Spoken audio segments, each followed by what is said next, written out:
Hello, Bucs fans. Adam Slivon here. So much for my next video being all about the Senior Bowl.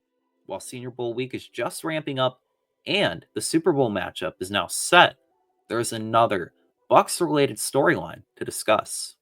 Unless you've been living under a rock like your Patrick Starr, you know all about the Liam Coen situation as he is now the Jacksonville Jaguars head coach.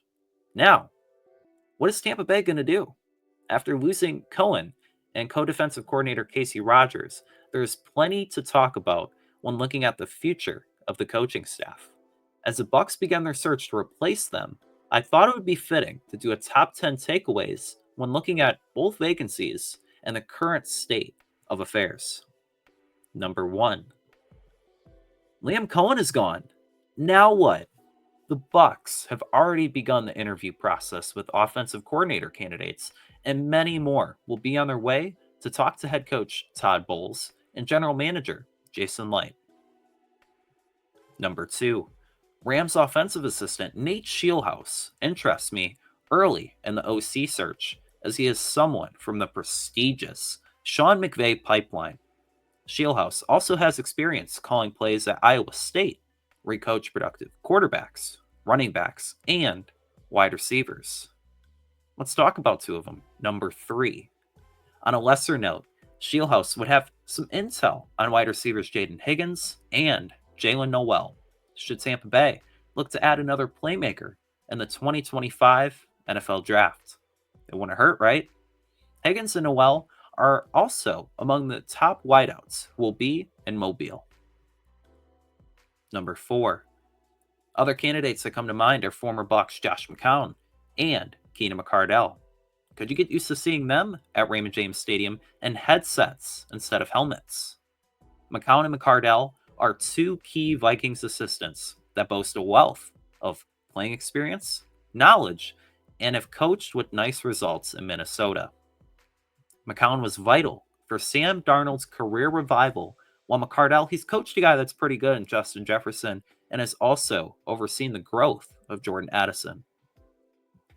Number 5. Internally, passing game coordinator Josh Grizzard has a lot of things working in his favor. Still just 34 years old, he has worked in various offensive systems and was in charge of the number 1, yes, number 1, folks, third down offense under Coen last season. Number 6. I'd also be interested to see if offensive line coach Kevin Carberry gains any traction for the role. Carberry is still a young fellow himself at 41 years old, has a Rams influence, and worked wonders with the offensive line. Everyone from All-Pro Tristan Wirfs to journeyman Ben Bredesen. Carberry is a high-energy guy who would be tough to see leave with Coen should Coen offer him a role in Jacksonville. Number 7. When looking at Kacy Rodgers, there is no question he was a bright spot coaching up the defensive line. From Vita Vea, Elijah Cansey, to even Logan Hall, he oversaw their growth, which was a continuing trend for Rodgers in his over 20-plus years in the NFL. While he was the best defensive assistant, though, his loss was not nearly as tough as seeing Coen leave. Number 8.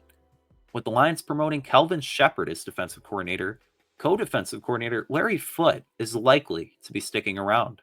Todd Bowles could now make him his sole defensive coordinator as he looks to consolidate power. Number 9. Bowles will still call plays, but he needs different voices and ideas on defense. I don't think you could state that enough. Allowing Foote to have some say is a start, but adding more coaching talent is vital across the board. Outside of Rashad Johnson and the work that he did with Tyke Smith, there's not a lot of young minds on defense, and the old ways have run their course. Number 10. Losing Coen and Rodgers are big blows, but life goes on. Bowles, like he says himself to Anthony Nelson, is a steady Eddie who will lead the charge to replace them, and he deserves the benefit of the doubt after already hiring 2 future head coaches.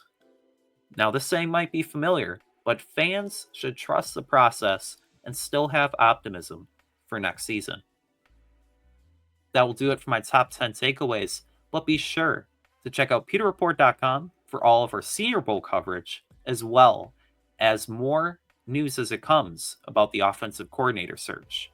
Also, don't forget to tune into Pewter Report TV because we have a great show on Monday night talking all about the Senior Bowl, the top prospects, who you need to know, and who might be a draft fit for Tampa Bay when April comes around.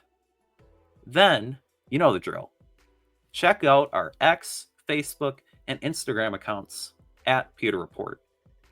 Then, don't forget to check me out too. You can find me on X at Adam Lives On. That's ADAMLIVSON. That'll do it for my top 10 takeaways this time. See you next week for another one.